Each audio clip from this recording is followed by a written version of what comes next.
What if the God of the Bible isn't who you think he is? What if the serpent in Eden wasn't the villain? What if the greatest deception in human history was written in the very first page of Genesis? In 1945, deep in the Egyptian desert near Nag Hammadi, a farmer unearthed a clay jar filled with 13 ancient codices, leather-bound books older than the Bible itself. Inside them was a text that rewrote everything. A gospel so dangerous, so blasphemous, the early church tried to erase it from history. Its name, the Apocryphon of John, a secret gospel claiming to be written by John the Apostle after a direct encounter with the risen Christ. But what Jesus revealed in this forbidden vision was not about love, forgiveness, or salvation. It was about a false God, a cosmic prison, and the forgotten truth of who we really are. John was grieving. Jesus was gone. The world felt hollow. He wandered alone into the wilderness, questioning everything. And there, in his despair, a blinding light appeared. A figure emerged, not the man he once followed, but a radiant being of pure fire, lightning, and stillness. It was Jesus, but not as flesh and blood. This was the Logos, the divine mind, the voice before creation. And he spoke. John, I have come to reveal what no man has ever known, the true story of the beginning. Jesus didn't begin with fire and brimstone. He didn't even start with creation. He started with something bigger, something before everything. He said that beyond the stars, beyond time, beyond even light itself, there exists a presence. The invisible spirit. It has no name, no face, no gender, no wrath. It just is. Not a God who commands armies or strikes down sinners, but a kind of pure being, infinite, still, complete. And this spirit didn't create like we think. It radiated like sunlight, casting reflections in every direction. Those reflections were eons, divine aspects of itself, wisdom, thought, grace, truth. And one of those was Sophia, which means wisdom. But here's where it all changed. Sophia got curious. She didn't want to just reflect the spirit. She wanted to create like it did. But she tried to do it alone, without her counterpart, without balance. And from that unbalanced act came a child, but not a child of light. He was distorted, blind, arrogant, cut off from the very source that gave him life. His name was Yaldabaoth, and he had no idea that anything or anyone existed above him. He was twisted, a deformed being, blind to his origin, cut off from the light. So Sophia cast him out into the depths of chaos, a realm of shadows and limitation.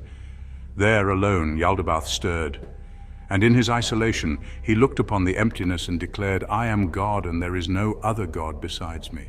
Sound familiar? That exact phrase appears in Isaiah chapter 45, verse 5, words attributed to Yahweh, the God of the Old Testament. But the Gnostics saw this not as a divine truth, but as a cosmic red flag. To them, these weren't the words of a loving creator. They were the delusion of a God who didn't know he was born of error. Yaldabaoth believed himself to be supreme because he was blind to anything above him.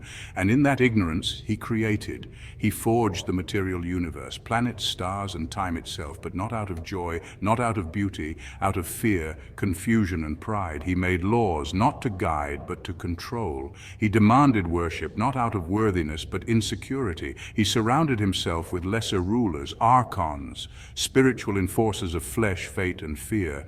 And he built a world not as a gift to humanity, but as a cage, a prison of matter, a counterfeit creation. Look back at the God of the Old Testament, and the Gnostics would whisper, can you not see the signs? I, the Lord your God, am a jealous God. I create evil. Obey me or be cursed. Stone the disobedient, burn the cities, flood the earth. They believed this was not the voice of a loving father, but of Yaldabaoth, the blind God, the usurper, the warden of a prison he calls creation. So while millions bowed to Yahweh, the Gnostics stepped back and said, that is not the God of light. That is the jailer of souls. To them, Yahweh and Yaldabaoth were the same, not as a metaphor, not as a symbol, but as a literal truth hidden in plain sight. They believed that the true God, the invisible spirit, never ruled by fear, never demanded sacrifice, never dwelled in temples built by human hands. Instead, that God was beyond all things, infinite, unknowable, and full of light. Yaldabaoth had created a world, but it was cold, mechanical, hollow. He shaped a body from dust, tall, lifeless, perfect in form, but empty. It was Adam, the first human. But no matter what he did, the body wouldn't move. He summoned the archons, lesser rulers, cosmic bureaucrats, and together they breathed into the form. Still, nothing. Because, divine life cannot come from ignorance.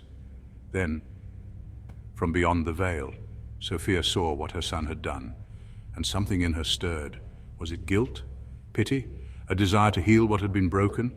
She took a risk, another one. From herself she sent down a fragment of pure light, a sliver of the true divine, hidden in a spark no archon could see. Some texts call it epinoia, the insight, the thought of Sophia. Others say it was Sophia herself, reaching down through her emanated self like a mother trying to wake a child from a nightmare. And when that light touched Adam, he breathed, he stood, he knew. And the archons panicked. This wasn't what they intended.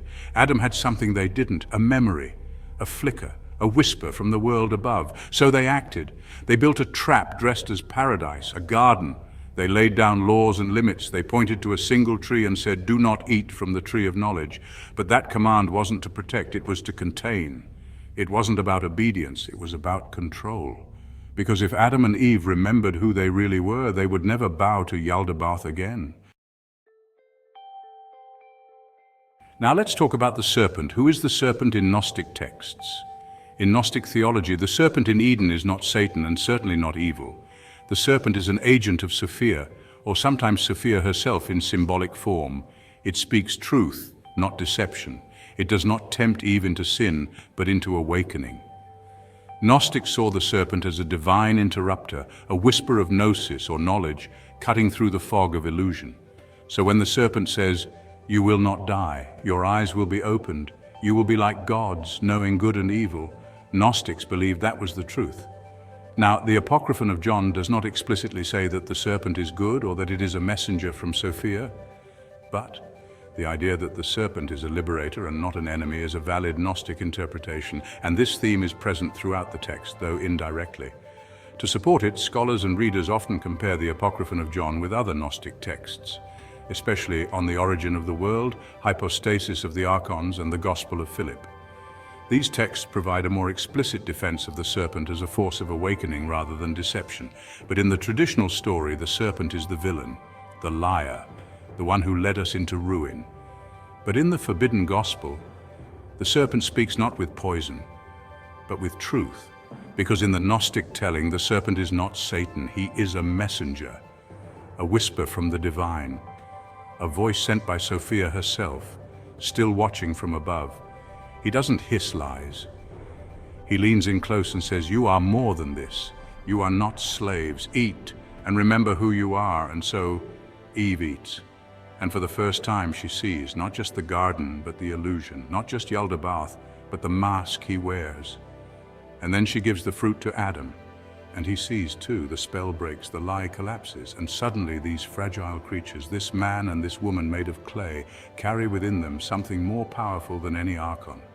They carry truth. Yaldabaoth panics. Not because they sinned, but because they woke up. They weren't supposed to know. They weren't supposed to question. They weren't supposed to reach for anything beyond obedience. So he casts them out. Not as punishment for disobedience, but as revenge for escaping his control. And just like that, Genesis is no longer a story of mankind's fall. It is a story of resistance, of two divine sparks breaking the chains. It's not the beginning of sin, it's the beginning of awakening. Now, back to Jesus, not the one on stained glass windows, not the one nailed to a cross, not the one held hostage by religion, but the Jesus from the forbidden gospel, the one they tried to bury. He didn't come to bleed, he came to reveal. He came not as Yaldabaoth's obedient son, but as a cosmic rupture, a flash of memory in a world that had forgotten where it came from. He was the Logos, the divine mind, sent from the invisible spirit to find the sparks of light trapped in flesh and wake them up.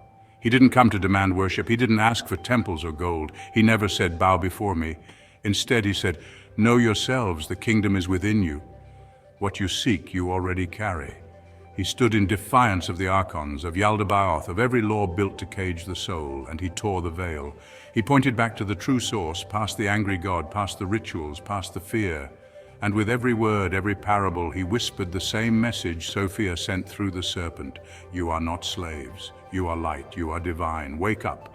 And that's why they killed him. Not because he sinned, but because he exposed the system. He turned the prison into a mirror and let us see the bars for what they really were. In the Apocryphon of John, Jesus didn't die to pay a price. He came to remind us of what was stolen and to light the path back home. This was something the church tried to destroy, or at least hide, because this gospel didn't just rewrite Genesis. It challenged everything, that Yahweh might be a lower God, that the serpent was right, that salvation comes not through faith, but inner knowledge. Such ideas would collapse the temple, silence the priests, and liberate the people. So the early church condemned it, burned it, buried it, until it was found again, 1,600 years later. If the Apocryphon of John is even partly true, then we've spent millennia worshipping the jailer instead of the liberator. We feared the serpent instead of listening to the whisper of wisdom, and maybe, just maybe, Jesus came not to start a religion, but to wake you up. There is more, so much more. The Gospel of Philip, the Gospel of Thomas, the Book of Judas, and the Gospel of Mary Magdalene. Check out her video next. They were all buried because someone feared what they revealed. Interested in more Bible mysteries? Check out the videos in the description. And remember to like, share, and subscribe. Thanks for staying with us until the end.